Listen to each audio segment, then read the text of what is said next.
Okay, welcome everyone to our weekly shiur on the Parashat. This week it's Parashat Ba'alotcha. Parashat Ba'alotcha starts with a process of illumination, lighting up the candles, bringing about the candles. The Midrash in Bereshit Rabbah in Parashat Vav brings us three different commandments regarding lighting the candles in the candelabra. It says, "Va'ata tetzaveh et bnei Yisrael v'yikhu alecha shemen zayit zach katit, and you should command the children of Israel to take you a pure cold pressed virgin olive oil." And also it says over there, al ha-menorah, on the menorah, on the candelabra, right? And then it says, al ha-menorah ha-te'orah ya'aroch et hanerot. On the pure menorah, he should set the candles. And here also it says, beha'alotcha et hanerot, when you're going to, okay, they call it light the candles, okay? But it's not really light the candles, because light the candles will be leha'ir the candles. Beha'alotcha is to bring up, and that's very interesting. So here, and we know that the commandments of a Jew, and we are all commanded to that in a way, is slowly to bring about the light that in a way it is the divine light that Akadosh Baruch Hu, that God gave us to this world. And the purpose of lighting the candles in the Mikdash is not only a physical illumination of the temple, but also making God presence in a different way, or in a way that everybody could see it. So in that aspect, man is becoming a partner in bestowing the divine presence in a revealed way in the Mishkan, in a way that everybody could see. So whether it's the tent that they had in the desert, or the temple that they had in Jerusalem. Again, the temple of Jerusalem, the Jewish temple of Jerusalem, and not some other things, whatever that is. Anyway, lighting the candles is a constant act and is a permanent act that gives a physical reality to the divine light inside the camp of Israel, the Israelite camp. And maybe this gives us also a different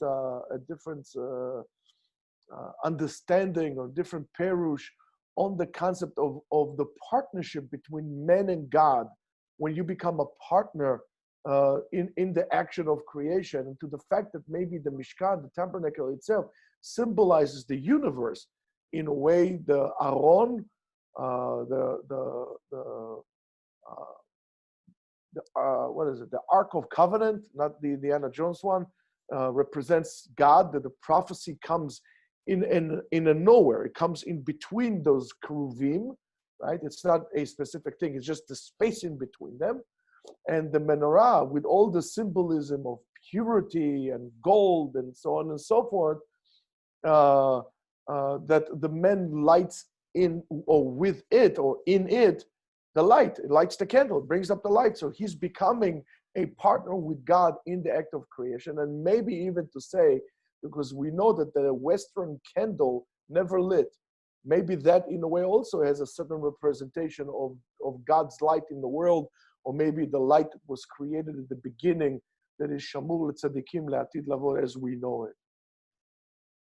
So you see that all of a sudden it's not just lighting the candles. There's tremendous meaning and significance to the action of lighting turning on the light in the menorah in Beit HaMikdash. It says in the Gemara in Masechet Psachim in Daf Nun Daled Amud Aleph, and in the Midrash, in Midrash Bereshit Rabbah Yud Aleph Bet, that the or, in other words, or when talking about fire, not light, was supposed to be created on Erev Shabbat, and it was not created until Motzai Shabbat. Yes, the potential was there, but fire itself, light was, but fire itself was not done until Motzai Shabbat, till the Erev Shabbat. At that point, as the Midrash says, Allah b'da'ato shel Adam, Adam thought that he was really afraid of the darkness that all of a sudden came. to take two flint and to hit them and to create fire from them. And this is how fire came about the world.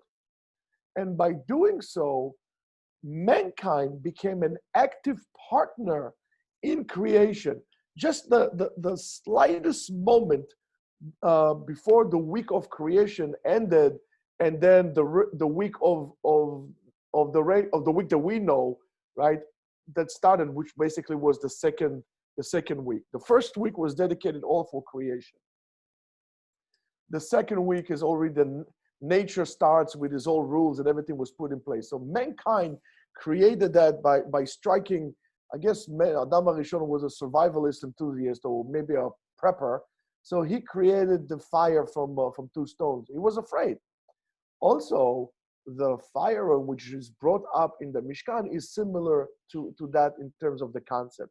It is a human partnership that allows the divine to be inside the most inner parts of this world that we have. The divine light, and in kind of parentheses, we say light when we're talking about the concept of real light or good light with all its symbolism, cannot be here without having a physical receptacle in this world. And that's why the light is in the menorah. The menorah represents the chomri, the physical receptacle in which we light here. We light in this world. And the gap between, and this is, by the way, the gap or the difference between creating the light and creating the luminaries in which brought about the light, right? That they are the receptacles of light in this world. Here, in our world, the physical world that we have, mankind is the one who is responsible to create the kelim, the receptacles, the vessels in which we'll be able to hold and will be able to bring about light in this world. This is the job of that we all have.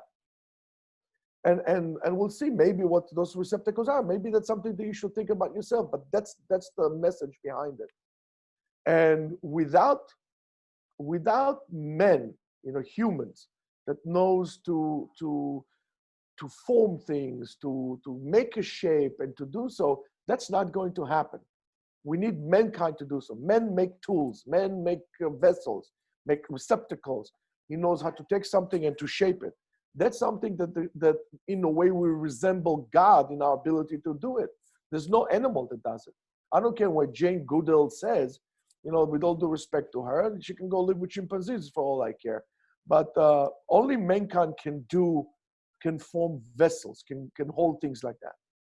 And Chachamim really tell us that the excess of light that was created in the beginning, right, the light was so overwhelming that it actually created a destruction in this world. What in Kabbalah we call shvirat hakelim, breaking the vessels. The vessels were not fit to hold such a tremendous, powerful light, and they shattered. And in Kabbalah, they make the whole Kabbalah of the Ari is based on this concept. And that's what it says, that the Pasuk says, Hashem chafetz leman sitko, yagdil Torah v'yadir. That's in anybody knows where it is, by the way? Isaiah 42. So HaKadosh Baruch Hu says to Moshe Rabbeinu, it's not because I need the candles or there is any need that I need the candles that I warned you on these candles. On the contrary, I don't need anything, but really lezakotam, to merit them, because it says v'nehora ameh shara, and also says gam choshech lo yachshich mimcha velayla kayom yair kechashecha ora. Man is the only creature that is able to take darkness and bring light into it. And it comes to teach us that HaKadosh Baruch Hu does not need lights, all the candles that mankind. Man needs light. And man was given this ability. HaKadosh Baruch Hu does not need the light. In the world of God, there's no difference between light and darkness. Everything is light. כחשכה כאורה לפניו. That's what it says. So הפסוק, השם חפץ למען צדקו, really expresses the will of God to do what? להגדיל תורה ולהאדיר. Why? Because by doing so, his righteousness would be seen. In other words, would light. How could you see? You bring light to the world. That's the problem or not the problem. That's when we say Hashem chafetz leman tzidko yagdil Torah v'yadir. Then we say it gadal v'yitkadash shmei rabba, right? When we learn Torah, we bring light to this world. So only what does HaKadosh Baruch Hu wants? HaKadosh Baruch Hu wants us to turn darkness into light. How are we going to be able to turn darkness into light? We should learn Torah. I was very upset today when somebody sent me a video about those people, dancing, I guess, in the wedding, singing, I can't breathe, I can't breathe. That's not what a Ben Torah should be doing. I'm sorry to tell you that. It was very sad to me. Whether we agree to this political thing or not political thing, we should not make fun of everybody, of anyone. Making fun on someone, that shows weakness on your part. And we should not go to this level. We should elevate. We should inspire people. We should give people hope. We should educate. That's what we should be doing. So when the pasuk comes, that pasuk comes in a parak, in a chapter that really deals with people who are blind and people who are deaf and so on and so forth. Those people who are not able to see, or not able to hear, or not able to speak. And according to the words of Yeshayahu, the prophets, they can't really receive what is tzidko, the tzedek of Hashem, or in other words, the yad of Hashem that exists in the world. They can't see the light, as they say. The only way that they could do so is the only one which is a difference is a blind man, because he can learn Torah. Today he can learn Torah. So, and this is very important why it's there, because most of us many times are almost like blind or deaf. We experience the world as a dark place, as a place that that does not have the divine light in it. In other words, like a decaf or D-light world, in world that does not have the God's light in it. A world that does not have a reason, a direct reason, or a world that does not have a guided hand in it. In other words, that the Kadosh Baruch Hu guides and directs and controls everything that happens in this world. Living like that is living in darkness, without seeing God's light. That's a dark way to live life. Now, when we're talking about Avraham Avinu, the Medrash tells us that Avraham Avinu was the first one that actually believed in the Kadosh Baruch Hu, and he's really described as a person that really saw that there is a ruler to this world. He understood that this world has a leader or a guiding hand in this world that really plows the way and shows us the way, that a way that there is a meaning in it. We live in a world that is in a secular, basically we live in a secular world, that the assumption or the fundamental assumption of this world is not really there. That there's no guiding hand in the world. There's no such thing as God in our secular world. And there's no direction that creates meaning, right? Everything is haphazardly, things happen because they happen, right? There's no guiding hand in that. And if there is a meaning, is not really clear and is not quite understood. Chazal said this generation, or Chachamim called this generation, as the generation of the broken vessels. And we can contain it. We live in a complete darkness. So that story that we had together, that puts us over together, all of a sudden broken down, and now we stayed without this concept, and to many aspects, we are lost if it's not for Torah. There was bad things happening in the world always, but the option of a world without emunah is really inferior. Is really an inferior word. I don't know. I'm sure some of you heard about the book of Viktor Frankl, Men's Search for Meaning, and this is a fantastic book, and I would recommend you to read it.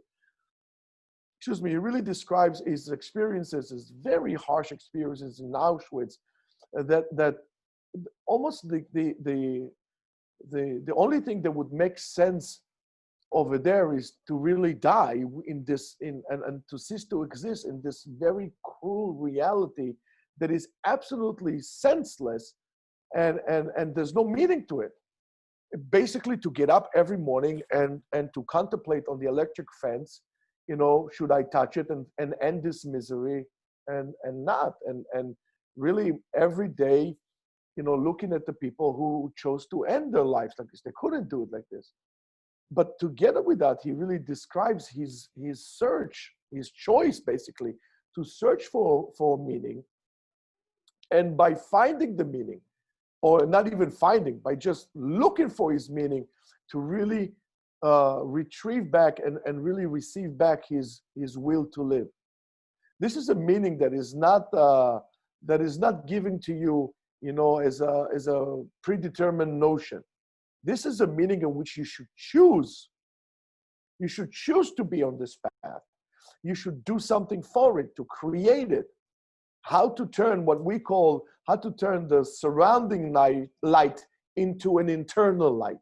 So, in other words, for the light to be able to come inside, the external light is light that cannot penetrate into us internally. Is surrounding us, is waiting to penetrate inside. How to really fix our spiritual receptacle in such a way that it could really include the light that is waiting to enter into our lives, into our beings.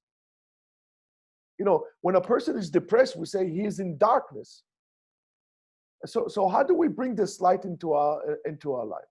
So maybe the solution that is really required is really to go into the Torah. Why? Because Chachamim tell us, Or sheba machziram lamutav. The light of the Torah brings them back lamutav. Mazel lamutav. Lamutav milshon tov, to the good side.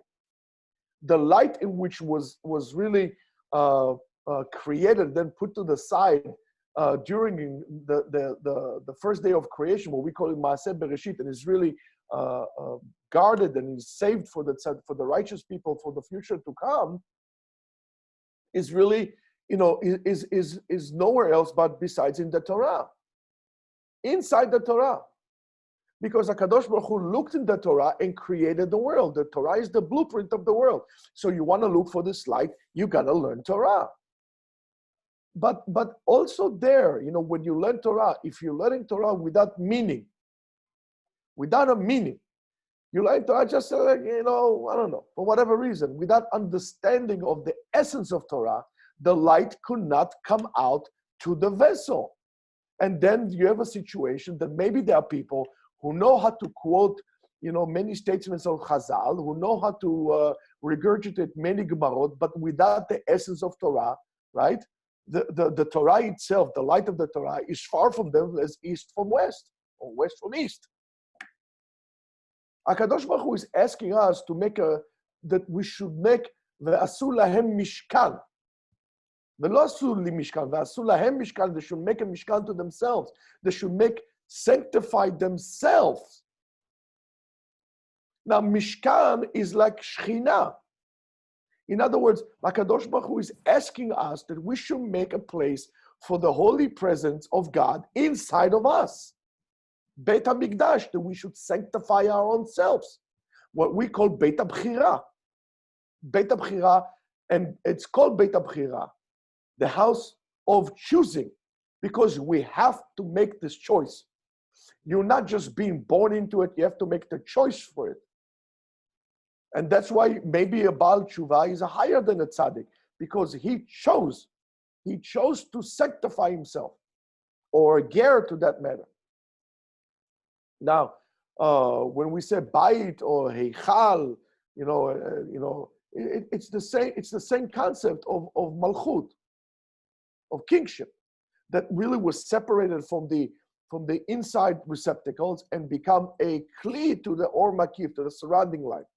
And we need to be very, very careful not to reach a situation of breaking the vessel, because when the vessel is broken, his pasul is not worthy, is not appropriate to receive the light. Why? What happens is at the time of breakage, the kelim, the vessels, fall into the klipot. And then we call nefilat neshamot klipot. Those when the neshamot fall into the klipa, that's called neshirat evarim, filling the limbs. And in Kabbalah, that stage of falling teaches us on lowering a level or going down one level to a level that is below, it is inferior to it. Now, you want to know why it is inferior to it? Because the level that you were at, you chose to be like it. So you wanted to be like it, you're going to go down to it. Maybe this is why when it says, Israel am levadad yishkon, the Jews are a nation that should dwell to themselves. And because if you want to be like the Goyim, you're going to be like a Goy. But our job is to what to become? To leshamesh or lagoyim. We should be light to the nations, to create a situation of what we call aliyat olam hachomer, to the elevation of this materialistic world into a higher level, being drawn to the light of the Torah, to the light of the wisdom, like moth to the light, and not to go down to the klipot. Because once you fell into the klipa, you cannot get out of it. You cannot get out of it. And that's why it's important to look like a Jew, to dress up like a Jew, and not to be like the rest of the nations. The rest of the nation is good for them. It's not good for me. I have a job. My job is to bring the people up to the light, bring the people up to the world. Letaken olam b'malchut shaddai, to fix this world, not to go down and to ruin even myself. Now, we know that when a person is building a house, right? So how does it make a house? At least back then, right? So the Midrash tells us he builds narrow windows on the inside and very wide very window on the outside and very narrow on the outside and very wide on the inside. Why? So the light is going to come in, is going to spread out like this to create a prison. Now, when Shlomo HaMelech built the Beit HaMikdash, he didn't do it like this. But what did he do? He made the windows narrow from the inside and wide from the outside. Why? So the light that comes out from Beit HaMikdash would shine outside. And why is that? And why did he say, Lama tziva etchem, he commended you? That's why he says, Beha'alotcha et nerot, right? When you bring about the candles, Hashem chafetz leman tzidkol, lagdil Torah v'le'adir. So when the light is coming out, when you're going to bring out the candles, that is going to be the Kedusha of Hashem. You wonder why people don't believe in God? Because maybe we don't turn the light on appropriately. Now, not only that, it says, but atem zeirim ladlik et hanerot lefanai. The Midrash tells, HaKadosh Baruch Hu says, you are careful to light the candles for me, in front of me, in my Holy of Holies. Not a problem. Ani ma'ir lachem ora gdola la'atid lavo. I'm going to shine for you a great light into the world to come. That's why it says, what do we say? Kumi ori, get up, my light. Why? Kiba orech, because your light has arrived. Now, when we say lecha dodi, lekrat kala, right? Say kumi ori, right? Uri, wake up, your light has come. Kiba orech, your light has come. Now, what does it mean, kumi ori? We should elevate. Maza the or. The or is the Torah. So the Torah, unfortunately, chas v'shalom, is being thrown out like a stone that nobody wants. Get up, my light. Get up, my Torah, because your light has come. Which is the light? The light in which we light here is connected with the light that HaKadosh Baruch Hu brings. And therefore, the Pasuk says, V'alchu goyim le'orech. And nations would walk in your light, umlachim lenoga zorchech, and kings will go to the shining of your horizon, of your sunrise. It's a beautiful analogy. So therefore, it comes out from here that the job of us, of the Jews, is to bring about the light, to create a new light, a new vessel for this light. That's the tikkun olam. We need to do so. We need to make this world appropriate. We don't have a lot of time in order in order for the light to come. We must do so, and we need to choose that. Beit HaBchira, the house of choosing. We need to make this choice. And it's a choice that each and every one of us make. This is an active choice. This is a choice that needs an action connected to it to bring the light from outside inside and from the inside outside. In other words, we need to bring the light from the outside to our life, the light of the Torah to our lives, and then we need to bring it out again and again and again, as I always say. Lilmod ulelamed, lishmor, la'asot ulekayem. Lilmod is to bring the light inside. Lelamed is to bring the light outside. And lelamed, we need to teach the people what to do. Now, when we choose in emunah, when we choose in meaning, when we choose the life of Torah, that is what creates the light of the world. The Idgalut Tzidko, Yagdil Torah, right? Of HaKadosh Baruch Hu, of the righteousness of God, really depends on Hagdalat HaTorah. How much are we going to praise Torah? And I'm going to tell you this, when we learn Torah, when we live as a Jews, and we spoke about it today, are we always apologetic about being an observant Jew? Are we always making excuses like this, and we let everybody step on us? Are we ourselves really living the Torah? If the Torah was your mother, which is your mother, would you let anybody talk about your mother like this? Would you, if somebody speak badly about your mother, you say, yeah, you know, you're right, what can I do? You would be fighting like a lion, and you'll be expected to do so. Why are we always apologetic about the fact that we are Jews? Why do we always have to apologize for the fact not only they're Jews, that we're also an observant Jew? It's not about us, Rabotai. It is about revealing God in this world. The word Torah is really connected to Hora'ah. Hora'ah is to teach. Yore, right? That's a title that the rabbi gives. Torah mishum leharot, to teach. The whole concept of Torah is to teach. Now, if we talk about Hora'ah also sounds like Re'iyah or He'ara, to see or to be enlightened, which is really a word that really seems very similar in its essence to Ora, or light. And all of a sudden, we could get a little bit of a better understanding. What does it mean? If we're going to say that in a way, right, or that light in a way is really the embodiment of hope. When you are in darkness, where are you going? You're going to the hope. When we were in the darkness of the Assyrian, or the Greek, when they came over there, what's the whole thing? They tried to cancel the Torah. So when they tried to prevent the Jews from learning Torah, there was a choshech in the world. And then comes the Jew, the brave Jew, the Maccabim, the sons of Matityahu. And what they were the Kohanim, they were the priests. And what the Kohanim do?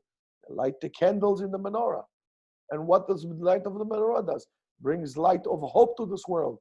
And then, but you cannot do so, you have to choose. And what do we say?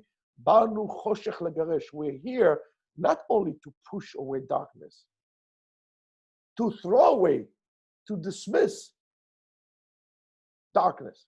How? With hope, with emunah. When HaKadosh Baruch Hu created the light, first of all, it wasn't just a light. He created hope to this world. He created a situation in which a person knows that there is an ability to change, there is an ability to progress, to become better, that everything is temporary, that everything would pass, only if you're going to strive to the light. And why is that? What do we say?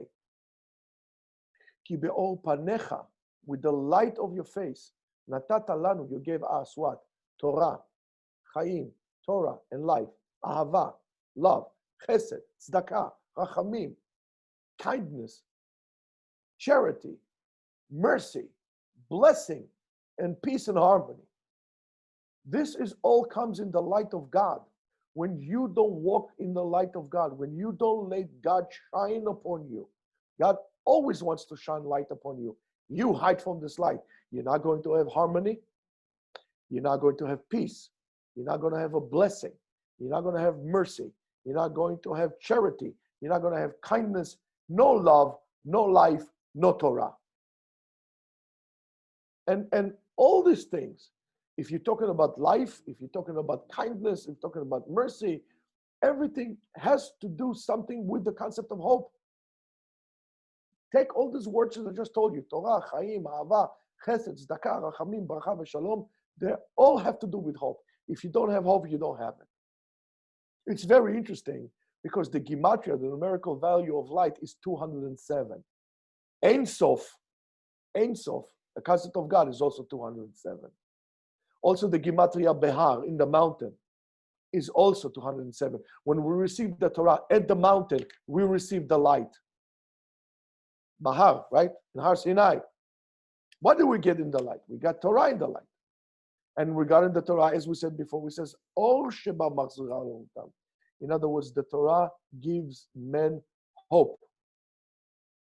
To have Yeush, to give up, to be depressed, is going away from the good path. Or Sheba Machziram Lamutav. The light brings you on the good path. And what is the path? Derech HaChaim, the way of life. Being depressed, giving up hope, is going off the beaten path. It's all going off the path of life. We need to bring the light up. We need to sanctify ourselves because only the Kohen can do so. We need to make sure that the vessel in which we light the Torah is a pure vessel, and that will be our vessel. That the vessel will be able to hold pure oil with no smoke. That what gets you going, the oil is what gets you going, would be pure as well. And you bring the light. You bring the light to you, and God brings the light from you outside. It's a give and take cycle between man and God. And by doing so, by bringing the candles, we become partners with God in creation of fixing this world. Rabotai, is not a difficult task if we believe. That's why we should stay away from negativity and negative people and negative situation, because it's all about giving hope. The Yetzer Hara comes to you only when you let it open. And what's the opening? There is no hope. When you listen to the news and it's all bad, and they tell you that there's no hope, there's no hope, there's no hope. If there's no hope, so why should I be working? Let's all go to the Copacabana. Let's all drink like tequilas and margaritas, and all it's going to be good. There's no hope, right? But we go and we try and so on and so forth. And that's how we slowly get off the path. Rabotai, we should strengthen ourselves. Don't give up hope. God is with us. He's always with us. And we should give this hope to this difficult time to the people. We should open their eyes. We should bring people closer to the Torah, closer to Hashem.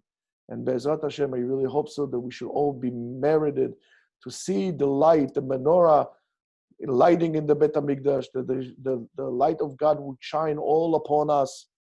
And we will be blessed by this light, and we'll be able to do our job to really להגדיל תורה ולהאדירה. רבותיי, ובחרת בחיים, and you choose life.